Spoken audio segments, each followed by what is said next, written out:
আজকে 3 দিন হয়ে গেল আপনার সাহাবী আলী রাদিয়াল্লাহু তাআলা আনহুর কোনো খাবারের ব্যবস্থা হয় না। আমি ফাতেমার পেটে কোনো খাবার নাই। ওরে আব্বাজান, আপনি বলুন, আপনার কলিজার টুকরা নাতি হাসান হোসেন সে আমার কাছে আইসা আমার পা ধরে ধরে কাঁদে আর বলে, ও মা, 3 দিন ধরে খাবার কেন দেও না? হাসান হোসেন আমার কাপড় আঁচল ধরে ধরে টানে আর আমার বুকে থাপড়ায়, আমার স্তন ধরে কামড় দেই, তবু আমি তাদেরকে খাবার দিতে পারি না। ও আব্বাজান, বলো,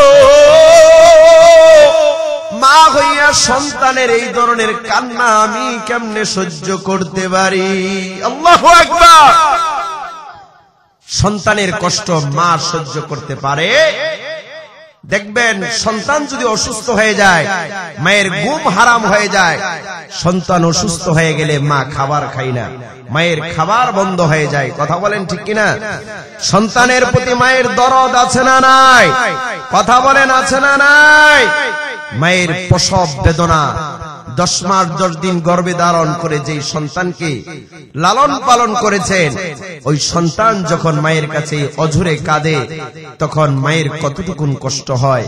আমার ভাইয়েরা, এই জন্য কবি বলেন, জীবনের সবচেয়ে কষ্ট ছিল মায়ের প্রসব বেদনার কষ্ট। কথা বলেন ঠিক কিনা? জীবনের মূল কষ্ট মায়ের প্রসব বেদনায়। জীবনের মূল কষ্ট মায়ের প্রসব বেদনায়। 7 আসমান 7 জমিন তখন মায়েরই মাথায়। ঠিক কিনা? 7 আসমান 7 জমিন তখন মায়েরই মাথায়। এমন মাকে কেমনে আজি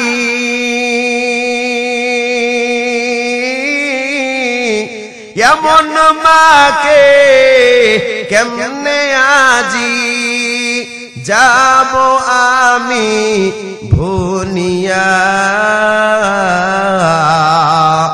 ও আমার প্রাণের মা,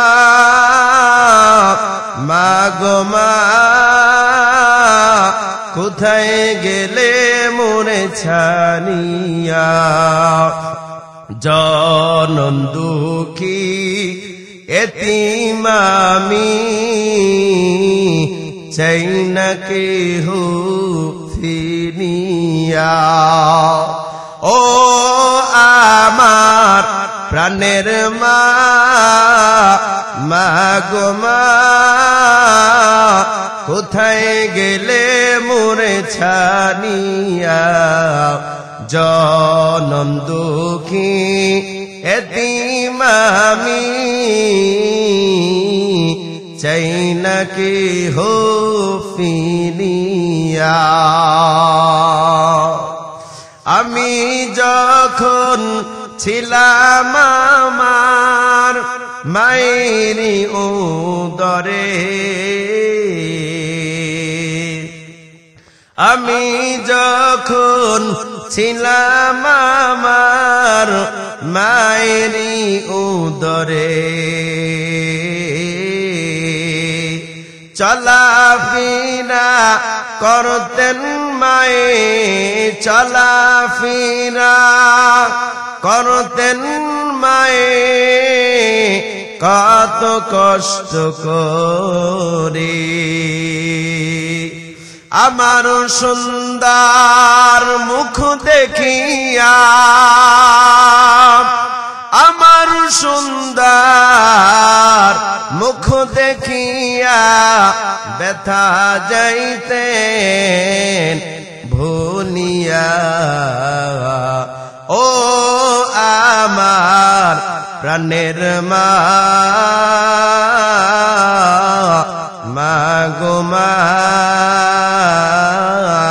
কোথায় গেলে মোর ছাড়িয়া, জনম দুঃখী এতিম আমি, চাই না কেহ ফিরিয়া। কথা বলেন ঠিক কিনা? হযরতে ফাতেমা রাদিয়াল্লাহু তাআলা আনহা আব্বাজানকে বলো, আব্বাজান বলো দেখি সন্তানের কষ্ট আমি মা হিসাবে কেমনে সহ্য করব। ভাইরা আমার, পয়গম্বর ডেকে বলে, এরে সন্তান তুমি কান্না করিও না, আমি বাবা হইয়া বুঝি, তবে তোমার কাছে বলতে চাই হযরতে আলীর বিরুদ্ধে তুমি কিছু বলতে যাইও না। আল্লাহু আকবার। দেখেন, হযরতে আলীর বিরুদ্ধে, স্বামীর বিরুদ্ধে কিছু বলতে যাইও না। কারণ মা বাবা যদি অসন্তুষ্ট হয়, মা বাবা যদি অসন্তুষ্ট হয়, ওই সন্তানের জন্য উচিত হলো তার বৌমা যদি, তার স্ত্রী যদি মা বাবা শ্বশুর শাশুড়ির সাথে যদি ভালো আচরণ না করে, আর শ্বশুর শাশুড়ি যদি ওই বউয়ের প্রতি সন্তুষ্ট না থাকে তার আচরণে, আর যদি মা বাবা শ্বশুর শাশুড়ি যদি সন্তানকে বাধ্য করে যে সন্তান তোমার বউকে তুমি বিদায় দিয়ে দাও, নবীজি বলেন ওয়ালাউ আমুরাকা আন তাখরুজা, যদি তোমার মা বাবা তোমাকে বাধ্য করে, অর্ডার করে যে স্ত্রী তোমার নববধূ ঘরে আছে তাকে তুমি বিদায় করে দাও, তাহলে সন্তানের উচিত হলো মা বাবাকে খুশি করা হলেও স্ত্রীকে বিদায় করে দেওয়া। বলি না সুবহানাল্লাহ। এরে রহমাতুল লিল আলামিন জানায়া দেয়, এরে দুনিয়ার মানুষ, আমি বললাম এরে ফাতেমা আলীর সাথে তুমি খারাপ ব্যবহার করিও না, এমনকি আলীর মা বাবার সাথেও তুমি খারাপ ব্যবহার করিও না। কারণ আমি যদি অর্ডার দেই, কারণ শ্বশুর শাশুড়ি যদি মা বাবা হইয়া বউয়ের প্রতি যদি অসন্তুষ্ট হয়, ওই ছেলের জন্য, ওই যুবকের জন্য উচিত হলো মা বাবার সন্তুষ্টি আদায়ার্থে বউকে হলেও বিদায় দিয়ে দেওয়া। কথা বলেন ঠিক কিনা? হযরতে ইসমাঈল আলাইহিস সালাতু ওয়াস সালাম নাম শুনছেননি? মরুর প্রান্তরে মক্কার জমিনে বাবা ইব্রাহিম পয়গম্বর রেখে গেলেন মা হাজেরা সহ। দীর্ঘদিন থাকতে থাকতে হযরতে ইসমাঈল বড় হয়ে গেল। হাউজে কাউসারের ঘটনা ঘটলো, এখানে বাইতুল্লাহর ঘটনা ঘটলো। এরে ভাইরা আমার, ইসমাঈল যখন বড় হইয়া যায়, বিবাহ শাদী করলো।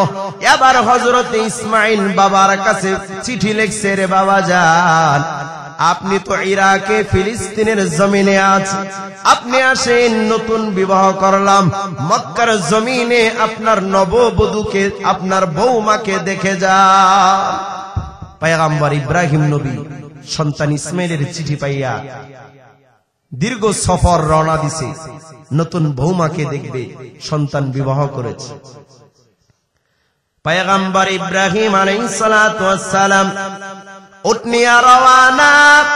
আস্তে আস্তে ইসমাঈলের ঘরের দরজায় দাঁড়াইয়া যায়। যেদিন আসলো ওদিন ইসমাঈল আর বাড়িতে নাই, কোন এক দাওয়াতে চলে গেছে, কিংবা রাখাল চরাতে রাখালগিরি করতে গেল। পয়গম্বর এসে বলেন, এরে বাড়ির লোক কেউ আসুনি বলো, এরে আমার কলিজার টুকরা ইসমাঈল, আয় আয় বাবা, আমি তোমার সাথে সাক্ষাতে আসলাম। কিন্তু ইসমাঈল বাড়িতে নাই। ঘর থেকে আওয়াজ দেয়, ওই যে বউটা নববধূ ঘরে ছিল, সে একটু বদমেজাজের ছিল। ডেকে ডেকে বলে, কে চিল্লা চিল্লি করতেছেন? পয়গম্বর ইব্রাহিম নবী বলে, ও মা, আমি চিল্লাই না, আমি ইসমাঈলের সন্ধানে আসছি, বলো ইসমাঈল কোথায় গিয়েছে? ওই বৌমা ডেকে বলে, ইসমাইল টিসমাইল আমি চিনি না। বলে, বৌমা তুমি কেমন আছো? বলে, আমি ভালো না। ও বৌমা, তোমাদের জীবন যাপন কেমন চলে? কই মোটামুটি চলে। ও বৌমা, তুমি খাইছো নি? কই জানি না। তুমি কেমন আছো? কই বেশি ভালো না। আমার সন্তান ইসমাইল কখন আসবে? কই আমি জানি না। তার মানে এরকম বদ আমল করতেছে, শ্বশুরকে শ্বশুরের মর্যাদা। এরকম মা বোনেরা এলাকায় আছে না নাই? পয়গম্বর ইব্রাহিম নবী বলে, রে মা, আমি ইসমাইল সন্তানকে দেখতে পারলাম না, তবে তুমি বলিও আমি আবার আসবো, আবার আইসা ইসমাইলের সাথে আমি সাক্ষাৎ করব। আমি চলে গেলাম, তবে বৌমা তোমার কাছে বলিয়া যাই, ইসমাইল আসলে তুমি বলিও, ইসমাইল যেন জানতে পারে তার ঘরের চৌকাটটা ভালো না, এই চৌকাটটা যেন অচিরেই সে পাল্টাইয়া ফালায়। আল্লাহু আকবার। ইব্রাহিম নবী আমার বিদায় হয়, সন্তানের সাথে সাক্ষাৎ নাই। ইসমাইল আলাইহিস সালাতু ওয়াস সালাম বাবা যাওয়ার পরপরই বাড়িতে আসছে। আয়েশা ঘরে ঢুকিয়া নাক টানতেছে, ঘ্রাণ নিতেছে।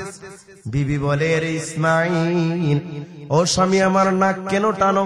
কই নাক টানতেছি, আমি সুন্দর ঘ্রাণ পাইতেছি। কিসের ঘ্রাণ? পয়গম্বর ইসমাইল আলাইহিস সালাতু ওয়াস সালাম বলেন, আমি আমার বাবার নবীর সুঘ্রাণ পাইতেছি। আল্লাহু আকবার। বউ ডেকে বলে, তোমার বাবা আবার কোত্থেকে আসলো? তুমি আবার মানুষের সুঘ্রাণ কেমনে পাচ্ছ? বলে, নবীরা যেখান দিয়ে যায়, যেই রাস্তা দিয়ে যায়, যেখানে অবস্থান করে, ওইখান দিয়া মেশকে আম্বরের ঘ্রাণ পাওয়া যায়। এরে বিবি বলো, আজকে আমার বাবা আসার কথা আসছিল নি? অবশ্যই তো মনে হয় আমার বাবা আসছিল। বলো দেখি, আমার বাবা আসলে তুমি অজুর পানি দিয়েছিলা কিনা? বিবি বলে, না, আমি অজুর পানি দেই নাই। তুমি তাকে বালা মন্দ জিজ্ঞাসা করছো কিনা? না, কিছুই আমি জিজ্ঞাসা করি নাই। বাবাকে একটু খাবার দিয়েছিলে কিনা? না, খাবার টাবার দেই নাই। বাবাকে একটু আরাম করতে দিয়েছিলি? কই না, এগুলো কিছুই করি নাই। বাবার মাথাটা একটু বুলিয়ে দিয়েছিলে কিনা? না, কিছুই করি নাই। এরে বউ বলো, তুমি কি করেছো? বলে, আমি বাড়ির ওপার থেকে, গেট থেকেই উনাকে বিদায় দিয়েছি। বলি না নাউজুবিল্লাহ। ইসমাইল নবী বলে, ও বৌমা, রে বউ তুই বল, আমার বাবা কি বলে গিয়েছে? বলে, আপনার বাবা বৃদ্ধ মানুষটা বলে গিয়েছে, ঘরের চৌকাট জানি ভালো না। এই বুড়া বেটা কি কইয়া গেল? ঘরের চৌকাট ভালো না? আপনারা নতুন লাগাইলেন, দেখা যায় নতুন। ওই বুড়া বেটা কইয়া গেল ঘরের চৌকাট বলে আপনার ভালো না, এই পুরান হয়ে গেছে, এটা নাকি পাল্টাইতে বলছে। কিন্তু ইসমাইল আলাইহিস সালাতু ওয়াস সালাম বুঝতে আর বাকি। ইসমাইল নবী ডেকে বলে, রে বিবি আমার, ঘরের চৌকাট এই চৌকাট না, আজকে থেকে তোকে আমি চিরবিদায় দিলাম। তোর গজবের চৌকাটকে কে আমার বাবা বলেছেন পাল্টাতে। সুবহানাল্লাহ।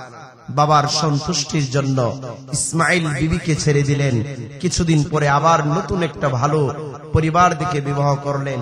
এরপরে আবার চিঠি লিখছেন, বাবা আমি সুন্দর একটা ভালো মেজাজের বউ বিবাহ করেছি, আপনি আসেন, আপনাকে এখন অনেক আদর যত্ন করবে, আপনাকে শ্বশুরের মর্যাদা দিবে।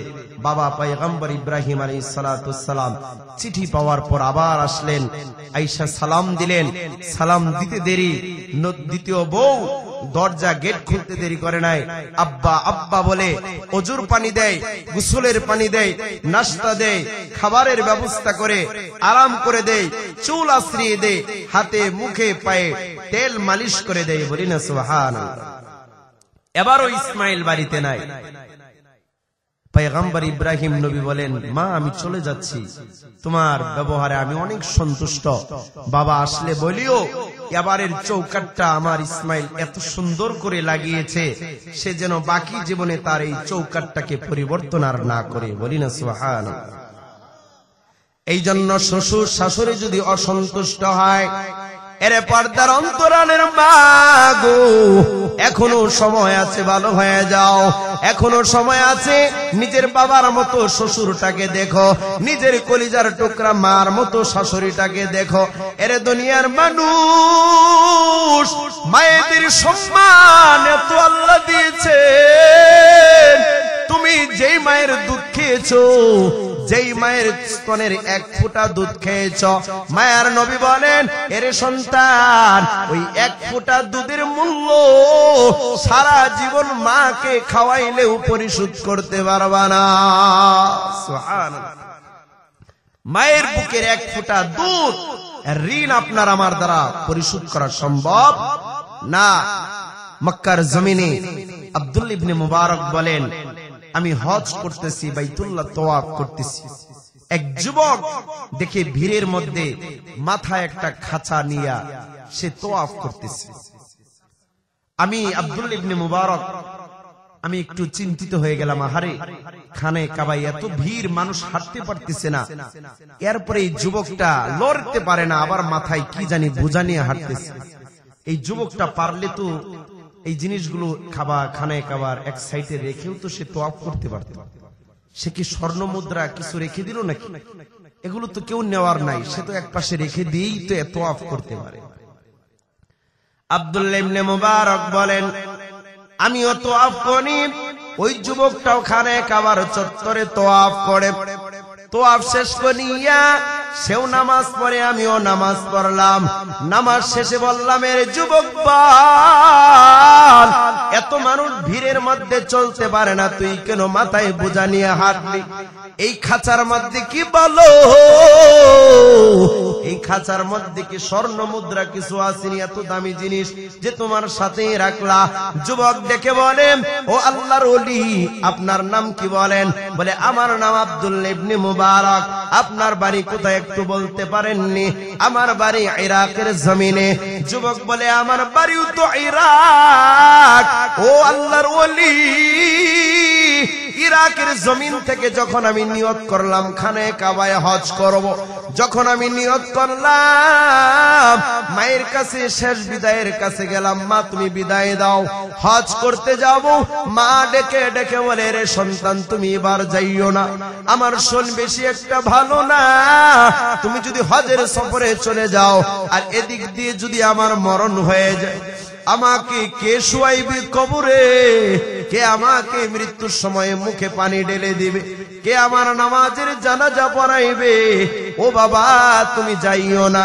সন্তান আমি বলছিলাম, মা কাগজপত্র সব রেডি, আমাকে তো যেতেই হবে।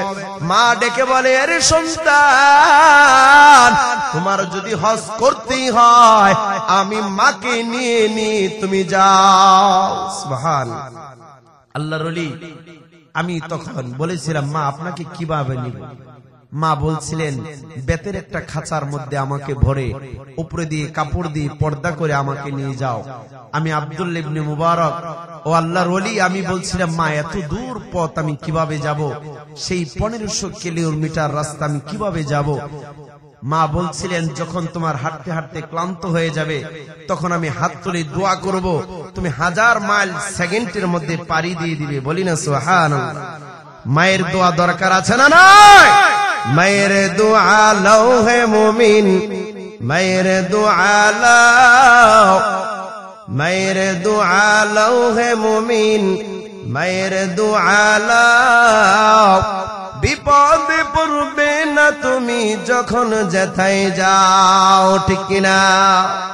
ওই বান্দা যুবক ডেকে বলে, মা রাস্তায় যাইতে যাইতে অনেক নদ নদী সাগর আমি কেমনে পারি দিব? মা ডেকে বলে, রে সন্তান, নদীর পারে যাইয়া চোখটা বন্ধ করবি, কিছুক্ষণ পর তাকাইয়া দেখবি তুই নদীর ওই পারে চলে গেলি। সুবহানাল্লাহ। ও আল্লাহর ওলি আব্দুল্লাহ ইবনে মুবারক, আমি এভাবে অল্পক্ষণে আমি খানায় কাবায় চলে এসেছি। এই খাঁচার মধ্যে দুনিয়ার কোন স্বর্ণ মুদ্রা নয়, আরবের কোন দামি জিনিস না, এখানে আমার কলিজার টুকরা জনম দুঃখিনী বৃদ্ধ মাকে রেখেছি। বলি না সুবহানাল্লাহ। এবার যুবক বলতেছে, আল্লাহর ওলি, আপনি তো অনেক বড় বুজুর্গ আলেমী দ্বীন, আপনার কাছে একটা মাসআলা জানতে চাই। আমি এই যে এইবার শুধু হজে নিয়ে এসেছি মাকে, তা নয়, আরো 9 বার মাকে এভাবে মাথায় করে করে আমি হজ করিয়েছি, আমিও হজ করেছি, মাকেও করিয়েছি। আচ্ছা বলেন তো দেখি, এই 10 বার মাকে যে 15,000 কিলোমিটার পাড়ি দিয়ে আমি হজ করাইলাম, বলুন দেখি আমার মায়ের বুকের দুধের ঋণ আমি পরিশোধ করতে পারছি কিনা? আব্দুল্লাহ ইবনে মুবারক বলেন, যুবক, তুমি এই 10 বার কেন, আরো যদি 10 বার তুমি মাকে এভাবে হজ করাও, এভাবে যদি কষ্ট করে করে হজ করাও, তুমি জন্মের পর মায়ের বুকের যে একটা ফোঁটা দুধ খেয়েছিলে, সেই 1 ফোঁটাকে 70 ভাগ করলে 1 ভাগের 10 ভাগের 1 ভাগও আদায় করতে পারো নাই। বলি না আল্লাহু আকবার। মায়ের দাম দুনিয়াতে আছে না নাই? কথা বলেন, আছে না নাই? যেটা বোঝাতে চাই, পয়গম্বর বলেন, এরে ফাতেমা, আমি তোমাকে বলতে চাই, কষ্ট দুঃখ জামাই সংসারে তোমার হবেই, সন্তানের হবেই, তবে তুমি তোমার স্বামীর বিরুদ্ধে কোনো অভিযোগ আমাকে দায়ের করবা না। বলি না সুবহানাল্লাহ। কেন বললেন? সংসারের বিভিন্ন সমস্যায় স্বামী স্ত্রীর মধ্যে গন্ডগোল বাজে কি বাজে না? কথা বলেন, বাজে কি বাজে না? স্বামীর মধ্যে দ্বন্দ্ব, স্ত্রীর মধ্যে দ্বন্দ্ব, স্বামী স্ত্রী কথা মানে না, স্ত্রীও স্বামীর কথা মানে না, আছে না নাই?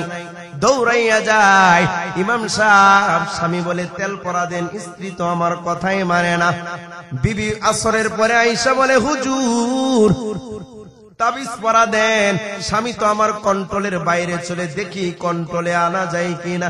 এমন দৌড়া দৌড়ি আছে না নাই?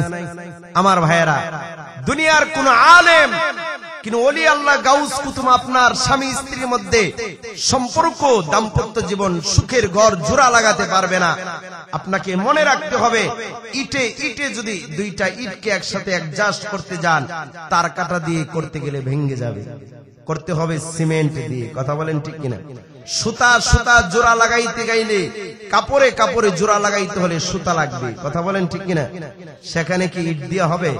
তার কাটা দিয়ে হবে? ঠিক তেমনি ভাবে যে আল্লাহ মালিক আপনাকে সৃষ্টি করেছেন, আপনার স্ত্রীর কলব দিল যে আল্লাহ সৃষ্টি করেছেন, আপনার কলব দিল যে আল্লাহ সৃষ্টি করেছেন, আল্লাহ সূরা মারিয়ামের 95 নম্বর আয়াতে বলেন, আমি আল্লাহর কাছে চাও। কিভাবে চাবা? এইভাবে যদি চাইতে পারো, আমি আল্লাহ তোমাদের স্বামী স্ত্রীর মধ্যে সম্পর্ক জড়ায় দিব। বলি না সুবহানাল্লাহ। আল্লাহ জানায়া দেয় সূরা মারিয়ামের 95 নম্বর আয়াতের মধ্যে, ইন্নাল্লাযীনা আমানু ওয়া আমিলুস সালিহাত সায়াজআলু লাহুমুর রাহমানু বুদ্দা। বলি না সুবহানাল্লাহ। আমার ভাইয়েরা, সন্তান যদি, স্ত্রী যদি নামাজ পড়ে, স্বামীও যদি নামাজ পড়ে, নেক আমল যদি করতে পারে, 5 ওয়াক্ত নামাজের পাবন্দী হয়ে যায়, আমার আল্লাহ বলেন, সায়াজালু লাহুমুর রাহমানু বুদ্দা, স্বামী স্ত্রীর সম্পর্ক ভালোবাসার বন্ধন আমি তৈয়ার করব। সুবহানাল্লাহ। কি করতে হবে? নামাজ, নামাজ, ঈমান আমল ঠিক রাখতে হবে, তাহলে না সম্পর্ক গভীর হবে। আমার ভাইয়েরা, নবীজি বললেন, স্বামীর সাথে তুমি খারাপ আচরণ করবা না। কেন? স্বামী স্ত্রীর মধ্যে ঝগড়া, স্বামী স্ত্রীর মধ্যে ঝগড়া হয়ে যাবে।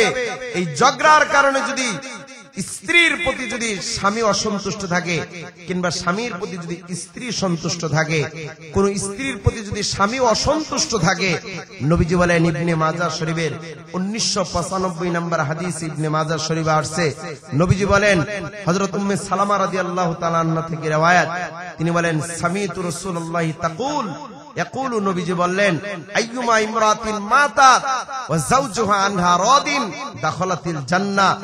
কোন স্ত্রী যদি দুনিয়া থেকে চলে যায় আর স্বামী যদি তার প্রতি সন্তুষ্ট থাকে, স্ত্রীর মওতের পরে স্বামী যদি বলে, আমার স্ত্রীর মতো কোনো মানুষ ছিল না, সে আমার কাছে অনেক প্রিয় একজন স্ত্রী ছিল, এই কথা যদি বলে, দাখালাতিল জান্নাহ, ওই মহিলা স্ত্রীটা জান্নাতে চলে যাবে। বলি না সুবহানাল্লাহ। মায়ের নবী আমার জানায়া দেয়, রে ফাতেমা, স্বামীর সাথে খারাপ আচরণ করিও না। এরে মুমিন, এরে দুনিয়ার ইমানদার, ও পর্দার অন্তরালের মা, রাগ করিও না মা, রাগ করিও না। মনে রাখবা এক হাতে তালি বাজে না। অনেক মা যায় ইমাম সাহেবের কাছে যাইয়া তেল পরা পানি পরার জন্য হাত পেতে পেতে বোতল নিয়া তেল নিয়া দৌড়ায়। এরে ভাই, আমার কাছে একদিন এক মহিলা ইমামতি করি, তো এক মহিলা এসে বলে, হুজুর স্বামী তো এই সমস্যা, বাসায় ঢুকতে এত গালাগালি, রান্না ভালো হয় নাই, লবণ কম হয়েছে, এটা ঝাল বেশি হয়ে গেছে, এটা সুস্বাদু হয় নাই, কি করলা, ভাত নষ্ট হয়ে গেল কেন, তুমি এই কাজটা কেন করলা না, কথা বলে আমাকে শুধু মার দেয়। আমি চিন্তা করলাম, আহারে মা আপনাকে শুধু মারে, স্বামী শুধুই আপনাকে মারে। চিন্তা করলাম, ঠিক আছে, এই যে পানি পড়া দিলাম, আপনি যখন বাসায় যাবেন পানিটা খাবেন না, যখন আপনার স্বামী ঘরে ঢুকবে তখন বোতল থেকে এক ডুব পানি নেবেন, নিয়ে এই ডুবটা আর বন্ধ করবেন না, মুখের ভিতরে আপনি পানি রাখবেন, যতক্ষণ স্বামী আপনার ঘরে থাকবে ততক্ষণ মুখে আপনার পানি থাকবে, পানি আপনি গিলতে পারবেন না। এই আমলটা আপনি করেন, ইনশাআল্লাহ কাজে লাগবে। বৌমা ওই মা চলে গেলেন, আমি বললাম 7 দিন আমল করে তারপরে আসবেন। 7 দিন পরে এসে বলে, হুজুর আপনি এত সুন্দর একটা আমল দিচ্ছেন, এত কাজ করেছে, আমার স্বামী তো এখন আমাকে মারেই না, আরো আমাকে এত আদর করে আমার জন্য এই সেই কত ফল ফুল নিয়ে আসে, এত সুন্দর আমাকে একটা আমল দিলেন, আপনি আরো কিছু দেন যেন আরো বেশি মহাব্বত করে। আমি ডেকে বললাম, ও মা, এরে পর্দার অন্তরালের মা গো, আমি ইমাম সাহেব হিসাবে বলি, ও মা, তোমাকে আমি তেল পরা পানি পরা কিছুই দেই নাই, এই যে গজবের জবান, যেই জবান দিয়া তুমি স্বামীর মুখে মুখে কথা বলতা, স্বামীর জবানের উল্টা কথা বলতা, এর কারণে স্বামীর রিঅ্যাকশনে তোমাকে আরো মারধর করত, তোমার জবানটা এক ডুব পানি দিয়া বন্ধ করে দিলাম, যার কারণে তোমার জবান বন্ধ, এক হাতে আর তালি বাজলো না, তোমার স্বামীও তোমার কাছে প্রিয় হয়ে গেল। আল্লাহু আকবার। তালি এক হাতে বাজে, এই জন্য রাগ হতেই পারে, রাগ আপনার উঠতেই পারে, কন্ট্রোলে থাকতে হবে। আমার ভাইয়েরা, নবীজি বলেন রাগ উঠলে তোমার 6টা পদ্ধতি অবলম্বন করতে হবে। আমাদের প্রধান আলোচক চলে এসেছেন, বলি না আলহামদুলিল্লাহ, আরো জোরে বলি না আলহামদুলিল্লাহ। আমার ভাইয়েরা, রাগ উঠলে রাগ কন্ট্রোল করার 6টা পদ্ধতি নবীজি হাদিসের মধ্যে বলেন। 1 নাম্বার, যদি তোমার রাগ উঠে তুমি আউযু বিল্লাহি মিনাশ শাইতানির রাজিম পড়ো। কি পড়ো? আমার সাথে সকলে বলেন, আউযু বিল্লাহি মিনাশ শাইতানির রাজিম। মায়ার নবী বলেন, 2 নাম্বার, যদি আউযু বিল্লাহ বলে রাগ কমাইতে না পারো, তুমি চুপ হয়ে যাও, কারণ এক হাতে তালি বাজবে না। 3 নম্বরে, বান্দা তুমি তোমার স্থানটা পরিবর্তন করো, তুমি যদি বসা অবস্থায় রাগ উঠে শুইয়া যাও, দাঁড়ানো অবস্থায় রাগ উঠলে তুমি বসিয়া যাও। মায়ার নবী বলেন 4 নম্বরে, এরপরেও যদি রাগ না করে তুমি ওযু করে নামাজে দাঁড়ায়া যাও। মায়ার নবী বলেন 5 নম্বরে তুমি জমিনে শুয়ে যাও। 6 নম্বরে মায়ার নবী বলেন, তুমি কেমন ক্ষমতাবান, এত রাগ দেখাও, এত রাগ দেখাও, সবচেয়ে কহারিয়তের রূপ ধারণ করবেন আমার আল্লাহ। আমার আল্লাহই তো তোমার জবানটা বন্ধ করে দিতে পারেন। এত মাতাব্বরি আর বাহাদুরি করিও না, আল্লাহর ক্ষমতাকে ভয় করো, তোমার রাগ কন্ট্রোলে চলে আসবে। সুবহানাল্লাহ। আমি ভাইয়ারা, আমি আমার ওইদিকে চলে যাচ্ছি। কি ক্ষুধা দিয়ে আল্লাহর নবীকে আল্লাহ পরীক্ষা করেছেন। নবী বলেন, ফাতেমা তুমি তোমার স্বামীর বিরুদ্ধে কথা বলিও না। মায়ার নবী বলেন, এরে ফাতেমা তুমি আলীর বিরুদ্ধে আমাকে অভিযোগ দিও না। বলো হাসান হুসাইনের কি হয়েছে, মনে আসেনি? বলো মা, তোমার হাসান হুসাইনের কি সমস্যা? হযরতে খাতুনে জান্নাত ফাতেমা ডেকে বলে, আরে আমার আব্বা জান, আজকে 3 দিন যাবত আমি হাসান হুসাইনের পেটে কোনো খাবার দিতে পারি না। তারা কান্না করে করে আমার আঁচল ধরে টানে আমার বুকে থাপড় দেয়, আমাকে মারামারি করে, মা কেন খাবার দাও না? পয়গম্বর রে ফাতেমা, আমি নবী নানা জান যে তোমার ঘরে এসেছে, হাসান হুসাইনকে বলিও না, তাদেরকে বলিও না, আমি নানা জান চলে গেলাম, যেখানে আমি নাতিদের খাবার পাবো ব্যবস্থা করে নিয়ে আসবো। সুবহানাল্লাহ।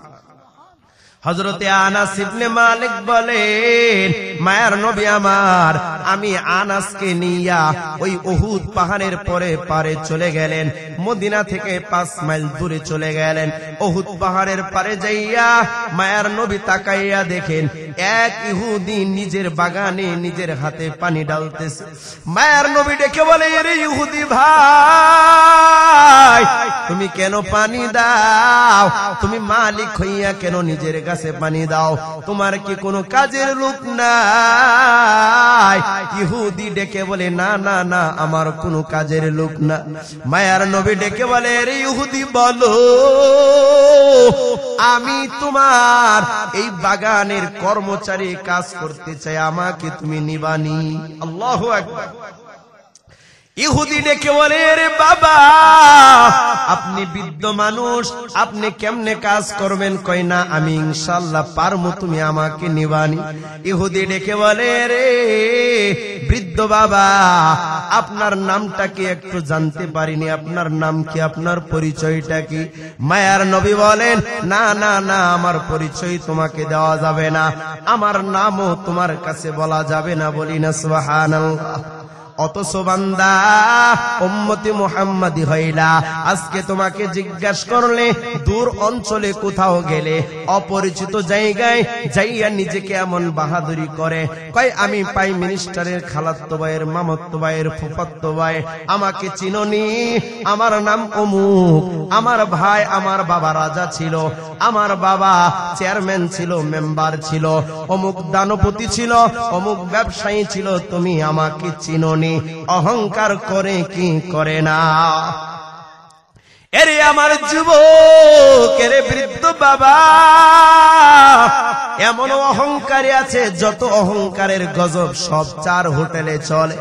এমন অহংকারী আছে, হুজুর ইমাম সাহেব মসজিদ থেকে যায় না, হঠাৎ করে একদিন মসজিদে হোটেলে গেছে এক কাপ চা খাওয়ার জন্য, যাইয়া দেখে এক মাতাব্বার অহংকারী ডেকে বলে, আপনি কি এই মসজিদের ইমাম সাহেব? নি? বলে, হ্যাঁ এই মসজিদের ইমাম সাহেব। কয়দিন ধরে থাকেন? কয় 15 বছর ধরে। আপনি কি আমাকে চিনেননি?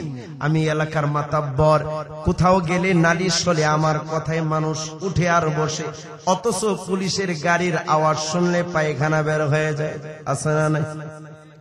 এমন অহংকারী অভাব নাই রে মুমিন। মায়ার নবী বলেন, রে উম্মত, ইহুদি বলে, আপনার পরিচয় কি? আমি বললাম, না না না, আমার পরিচয় দেওয়া যাবে না, কারণ পরিচয় যদি দিতে চাই কাজে আর লাগাবে না। ইহুদি ডেকে বলে, ও মুহাম্মদ, ইহুদি ডেকে বলে, রে বৃদ্ধ বাবা, আপনার নাম তো আমি জানতে পারলাম না, তবে যদি আপনি আমার কাজ করেন, এই নেন বালতি দিলাম, এক এক খেজুর গাছের গোড়ায় গোড়ায় আপনি পানি ঢালতে থাকেন।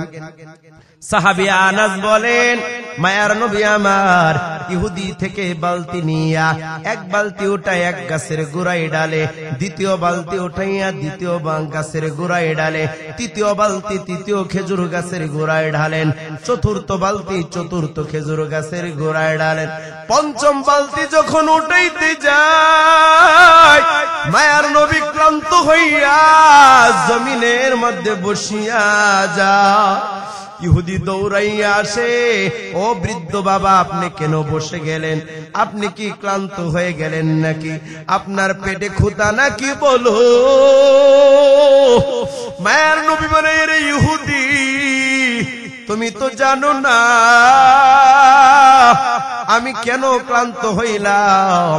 মায়ার নবী আমার পেট মোবারক ঘুরায় খুলিয়া দেখায়, আমার পেটে আজ 3 দিন যাবত খাবার নাই, 3টা পাথর পেদে রেখেছি। বলিন আল্লাহু আকবার। ইহুদি ডেকে বলে, রে বৃদ্ধ বাবা বসে। সাহাবী আনাস বলেন, ইহুদি দৌড়াইয়া যাইয়া খেজুর থেকে 5টা পাকা খেজুর নিয়ে আসলো। আইনা বলে আপনারা খান, তারপরে সুস্থ হইয়া কাম করেন। মায়ার নবী আমার 5টা খেজুর পাইয়া খুশি হয়ে গেলেন। এবার 5টা খেজুরকে আড়াই ভাগ করিয়া সাহাবী আনাসকে দিলেন 2.5টা, আর নিজে 2.5টা খেজুর খেয়ে শান্ত হলে। সুবহানাল্লাহ।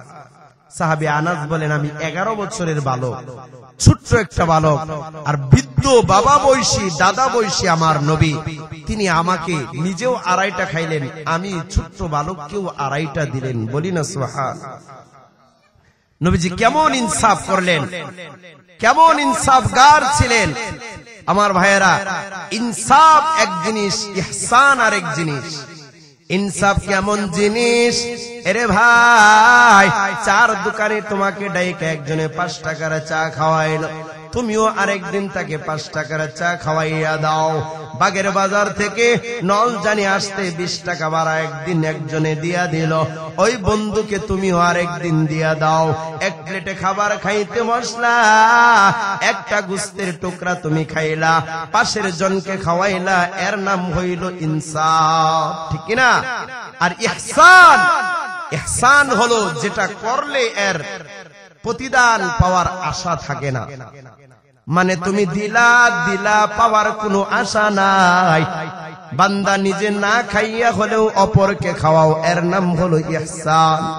এর পর্দার অন্তরালের মা, এর যুবক ভাই, ও বৃদ্ধ বাবা, আল্লাহ বলেন তোমার মায়ের সাথে ইহসান করো, ইহসান করো।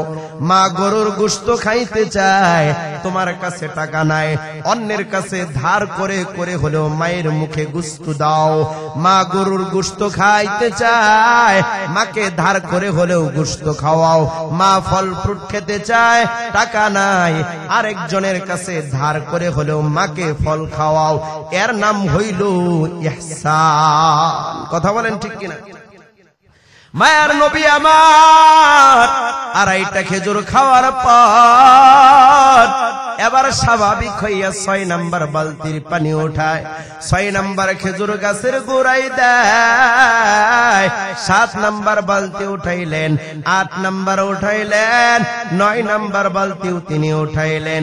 10 নাম্বার বালতি যেই মাত্র উঠাইবেন, মায়ার নবী আমার তাকাইয়া দেখেন হঠাৎ করে বালতির রশিটা ছিঁড়ে কুয়ার তলদেশে বালতি চলে গেছে।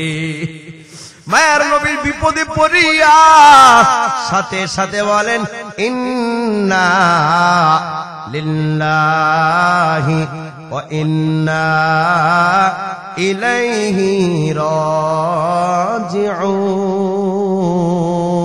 রাজিউন। আল্লাহু আকবার। ইহুদি দৌড়াইয়া আসছে, এরে বৃদ্ধ বাবা বলো, মাল মুসিবা, কি মুসিবতে আপনি পড়লেন, কি হয়েছে? আপনি কি মারা গেলেন নাকি? কুয়ার মধ্যে পড়ে গেলেন নাকি? আপনি কি অসুস্থ হয়ে গেলেন নাকি? মায়ার নবী বলেন, এরে ইহুদি ভাই, রশি তোমার ছিঁড়ে কুয়ার তলদেশে বালতি চলে গেল। ইহুদি ডেকে বলে, কি সর্বনাশ, কি কথা বলেন? আপনি আজকে আধা ঘন্টা কাজ করলেন, আর আমি এত বছর ধরে এই বালতি দিয়ে পানি উঠাই, বালতি কখনো ছিঁড়ে নাই, আর আপনি কয় বালতি পানি উঠাইছেন? কই 9 বালতি উঠাইলাম। এই 9 বালতি উঠাতে আপনি রশি ছিঁড়ে ফেললেন, কি কাজ করলেন এটা? আমার কাছে তো রশি ছিঁড়ে না, আপনি কেন রশি ছিঁড়লেন? নবীজি আমার নরম কণ্ঠে বলেন, এরে ইহুদি ভাই, গরম হইও না, আমি বৃদ্ধ বাবার কোনো দোষ নাই, রশি আমি ছিঁড়ি নাই, রশি ছিঁড়তে বিছতে বিছতে নরম হয়ে গিয়েছে, এক পর্যায়ে সেটা নরম হয়ে বালতি সহ নিচে চলে গেছে। নবী বলেন, আমার দোষ না রে ইহুদি, তোমার রশির দোষ, রশি নরম হতে হতে ভিজে পড়ে গেছে, ছিঁড়ে পড়ে গিয়েছে। ইহুদি বলে, না, আপনার দোষ, আপনি কেন ছিঁড়লেন? আপনি তো আগেই বলেছে আপনি কাজ পারবেন না, আপনি তো বললেন পারবেন, আপনি এখন রশি কেন ছিঁড়লেন? মায়ার নবী বলেন, আমার দোষ না রে ভাই, নিরপেক্ষ দৃষ্টিতে দেখো তোমার রশির দোষ। ইহুদি বলে আপনার দোষ।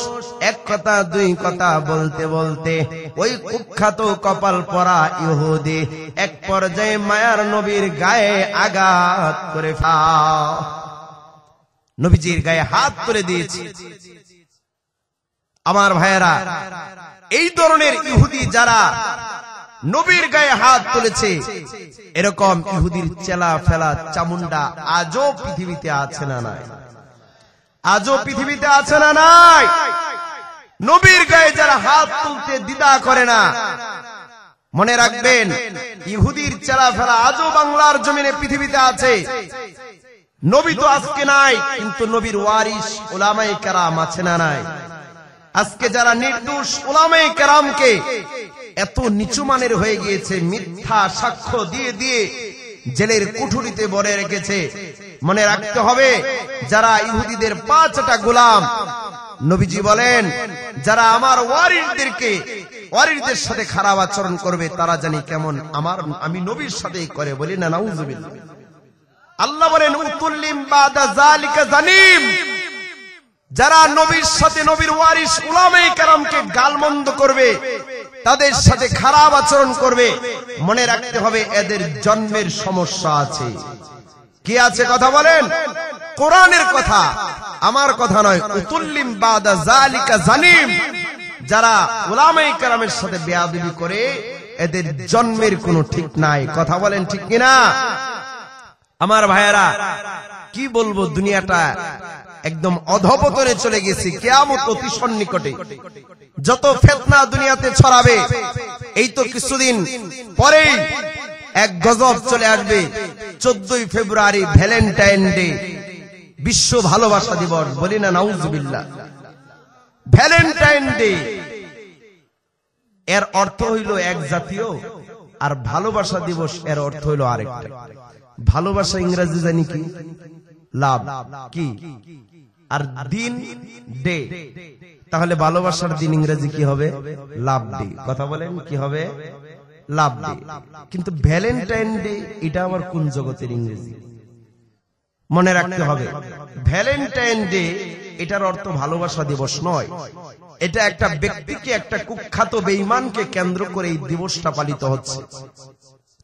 আজ থেকে 1750 বছর আগে খ্রিস্টান দেশে, খ্রিস্টান রাজ্যে এক ভ্যালেন্টাইন নামে এক ব্যক্তি, কুখ্যাত নাস্তিক খ্রিস্টান, সে তার কাজেই ছিল যুবক যুবতীর মধ্যে অবৈধ সম্পর্ক লাগানো। যুবক যুবতীর মধ্যে অবৈধ সম্পর্ক লাগাই।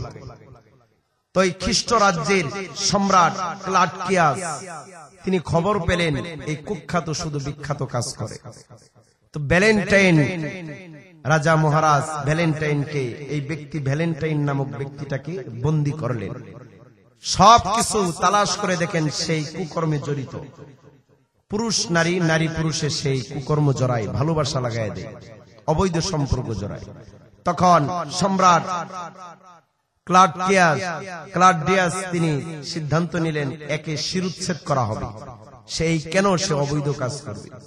এই খ্রিস্টীয় সম্রাট যখন তাকে শিরুচ্ছেদ করলো, ওই দিনটার কোন দিন নয়, সেটা হলো ইংরেজি ফেব্রুয়ারি 14ই ফেব্রুয়ারি। কোন দিন? 14ই ফেব্রুয়ারি। কিন্তু এই বিখ্যাত মানুষটার কিছু ভক্ত ছিল। কি ছিল? কিছু ভক্ত ছিল, তারা তার মুর্শিদকে ছাড়তে পারে নাই। তারা সেই ভ্যালেন্টাইন ব্যক্তিটাকে পূজা করার জন্য এই 14ই ফেব্রুয়ারিতে এসে ওই যে ভ্যালেন্টাইন ব্যক্তিরা যেই কুকর্ম করত, এগুলোর সয়লাব দুনিয়াতে ছড়ায় দেয়। ওই দিনটাতে তারা এই উৎসব পালন করে। বলি না নাউযুবিল্লাহ। তাহলে ভালোবাসা দিবসের অর্থ হইল একটা, আর ভ্যালেন্টাইন নামের মধ্যে অর্থ হইল আরেকটা। কথা বলেন ঠিক কিনা? কথা বলবে অতিথি সাহেব, কথা বলবে। আল্লাহ তাআলা আমাদের এই খ্রিস্টীয় একটা ইতিহাস, তাদের এই কালচার থেকে আমাদেরকে রক্ষা করুন, বলেন আমিন। আমার ভাইয়েরা, যেটা বলতেছিলাম, ঘটনাটা ইতি টেনে আমি চলে যাব। নবীজি বললেন, ইহুদি এটা আমার দোষ না, তোমার রশির দোষ। ইহুদির সাথে সাথে নবীর গায়ে এক কথা দুই কথায় টাচ করে বসেছে। নবীজি বললেন, সর্বনাশ করে ফেলেছ। নবী দাঁড়ানো থেকে বসে গেলেন। হযরতে আনাস বলেন, নবী আপনি আমাকে বলেন আমি ছোট্ট বাচ্চা হতে পারি, আমার তো সহ্য হচ্ছে না। যেই নবীর গায়ে মশা মাছি পর্যন্ত বসে না, আজকে ইহুদির বাচ্চা আপনার গায়ে হাত তুলেছে, আপনি আমাকে বলেন আমি ছোট হতে পারি, আমি প্রতিশোধ নিয়ে ছাড়বো। নবীজি বলেন, সাবধান আনাস, ধৈর্য ধরো, সবর করো। তার এই অপব্যবহার, এই দুর্ব্যবহারে তার মুসলমান কালেমা পড়ার কারণ হবে। বলি না সুবহানাল্লাহ। এটাই তার হেদায়েতের জরিয়া হবে। ভাইয়েরা আমার, পয়গম্বর এই কথা বলার পর এই যে দুর্ব্যবহার করে ফেললো, নবী আমার চলিয়া যায়। এবার এদিক থেকে ওই ইহুদি আবার কেঁদে কেঁদে বলে, এরে বৃদ্ধ বাবা, তোমাকে আমি কিয়ামতের দিন ধরমু। বালতিটা তো ফালাইলা, কিয়ামতের দিন কিন্তু আমি বালতিটা উসুল করমু। নবী বলেন, আমাকে মারলা, আবার গালি দিলা, এরপরেও তুমি বালতি চাও? এর ইহুদি পালায়, তোর জনমের বালতি নিয়ে যা। ইহুদির হাত ধরিয়া মায়ার নবী কুয়ার পারে যাইয়া আসমানের মালিককে বলে, এর দয়ার মালিক, কুয়ার পানির মধ্যে ফুঁক দিয়া বলে, রে কুয়ার পানি, যেই আল্লাহ আমাকে না বানাইলে তোকে বানাইতো না, আমি সেই আল্লাহর গোলাম বলতেছি, এরে কুয়ার পানি, তোর বুকে আমার এই বান্দার বালতিটা চলে গিয়েছে, যার কারণে আমি এত লাঞ্ছিত, এত কলঙ্কিত হইলাম। তুই যদি আমার আল্লাহকে মানো, আল্লাহর ওয়ার্ডারে আমার করুণায় তুমি উপরে পানি বাসিয়া উঠো, বালতিটা আমার হাতে পৌঁছাইয়া দাও। সুবহানাল্লাহ। সাথে সাথে কুয়ার পানির মধ্যে ঢেউ শুরু হয়ে যায়। কুয়ার পানির ঢেউয়ে মায়ার নবীর হাতে বালতি চলে আসে। এবার ইহুদিরে বালতি দিয়ে কয়, আরো গালি দিবিনি? কয়, না, আর জীবনেও দিব না। গজবের বালতি পাইছনি? পাইছে, আর জীবনেও তোমাকে গালি দিব না। মায়ার নবী বলেন, এর ইহুদি, সাবধান হইয়া যা, কার সাথে বেঈমানি করলি আমি কিন্তু অপেক্ষায় আছি। মায়ার নবী আমার চলিয়া যায়। ইহুদি দৌড়াইয়া বাড়ি যায়, যাইয়া বিবিকে বলে, আমাকে তরবারি দাও। বিবি বলে, কেন? ভাই, আমি না জানি এক মহামানবের সাথে বেয়াদবি করে ফেলেছি। বলে, কার সাথে তুমি বেয়াদবি করেছ? সম্পূর্ণ ঘটনা জানাইলো। বিবি বলে, আমার বাড়ি হলো মদিনায়। আমি তো জানি দুনিয়ার এই মানুষ সাধারণ কোন মানুষ না, ইনি হলেন দু জাহানের বাদশাহ মুহাম্মাদুর রাসূলুল্লাহ। বলেন আল্লাহু আকবার। এরে স্বামী আমার, যাও যাও, সর্বনাশ করে ফেলেছো। আজকে রাত্রের মধ্যেই তুমি যদি মাপ না চাও, ফজরের সময় হয়তো বা তোমার হাত পা প্যারালাইসিস হয়ে যাবে। বিবির এই কথা শুনিয়া ইহুদি বলে, তরবারিটা দাও। বিবি বলে, তরবারি দিয়া কি করবা? কই, তুমি আমাকে দাও। তরবারিটা নিয়া বাম হাতে ধরিয়া ডান হাতটা একটা কূপ দিয়ে কেটে ফেলেছে। হাতটা নড়বড় করে। বিবি বলে, এর স্বামী আমার, হাত তো তোমার দোষ করে নাই, দোষ করেছো তুমি। যাও যাও, মদিনার জমিনে যাও, আমার বাবার বাড়ির পাশেই নবী আছে, যাও তুমি যাও, আমি আসতেছি। এবার ইহুদির নড়বড় হাতটা নিয়ে দৌড়াইয়া আসলো। আয়েশা বলে, সাহাবায়ে কেরাম, নবী কোথায়? বলে, হযরতে খাতুনে জান্নাতের ঘরে আছে। নবী এই কথা শোনার পর বলে, কে জানি এসেছে? সাহাবায়ে কেরাম বললেন, মায়ার নবী আমার ওই যে হাসান হুসাইনকে খেজুর খাওয়াইতেছে, খেজুর খাওয়াইতেছে। এর আগে নবীকে পারিশ্রমিক দিয়েছিলেন 40টা, আগে 5টা, আরো 40টা 45টা খেজুর দিয়ে নবীকে বিদায় দিয়েছিলেন। নবী ওই খেজুরগুলো হাসান হুসাইনকে খাওয়াইতেছিলেন। এই সংবাদ পাওয়ার পর বেঈমান যখন বাহির থেকে আওয়াজ দেয়, নবী আসেন, নবী আসেন। মায়ার নবী আমার পর্দা টানিয়া খুলিয়া দেখে ওই যে আগের ইহুদি যে নাকি বেয়াদবি করেছে সে হাজির। সুবহানাল্লাহ। নবী মুস্কি মুস্কি হাসেন। এর ইহুদি, তুমি এখনো দাঁড়াই আছো, তোমার জন্য তো আমি আরো আগেই দোয়া করছি, তুমি এখনো কেন কালেমা পড়ো না? বলেন আল্লাহু আকবার। নবীজি বলেন, কেন কালেমা পড়ো না? ইহুদি বলে, রে পয়গম্বর, আমি কালেমা পড়লে মাপ পাবো নি? বলে, হ্যাঁ মাপ পাইবা। আমার হাতটা ক্ষমা পাবেনি? বলে, হ্যাঁ ক্ষমা পাইবা। তাহলে আমাকে আপনি পড়াইয়া দেন, আশহাদু আল্লাহ ইলাহা ইল্লাল্লাহু ওয়া আশহাদু আন্না মুহাম্মাদান আবদুহু ওয়া রাসূলুহু। কালেমা পড়ে মুসলমান হয়ে যায়। মায়ার নবী বলেন, রে ইহুদি, তুমি ইহুদি না, তুমি হয়ে গেল আমার সাহাবী।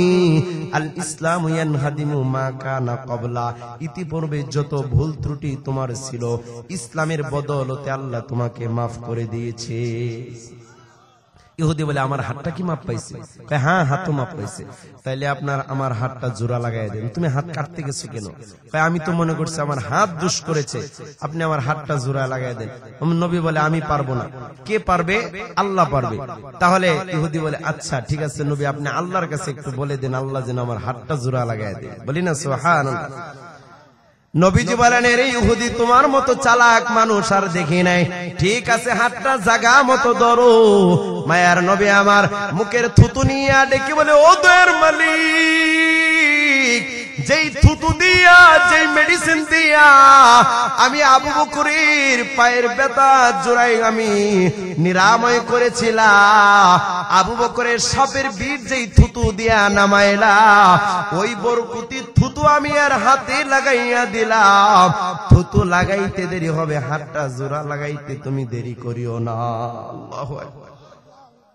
থুতু হাতটা এভাবে রাখলো, ভাঁজ করে রাখার পর নবীজি মুখ থেকে, জবান মুবারক থেকে থুতু নিয়ে নিয়ে এই তার কাটা জায়গায় কষ্টিবের মতো লাগাই দিলেন। সাথে সাথে হাতটা জোড়া লাগিয়ে গিয়েছে। বলি না সুবহানাল্লাহ। তালাআল বাদরু আলাইনা, বলি না, মিন সানিয়াতিল বিদা ওয়াজাবাশ শুকরু আলাইনা মাদআ লিল্লাহি দা। বলি না মারহাবা।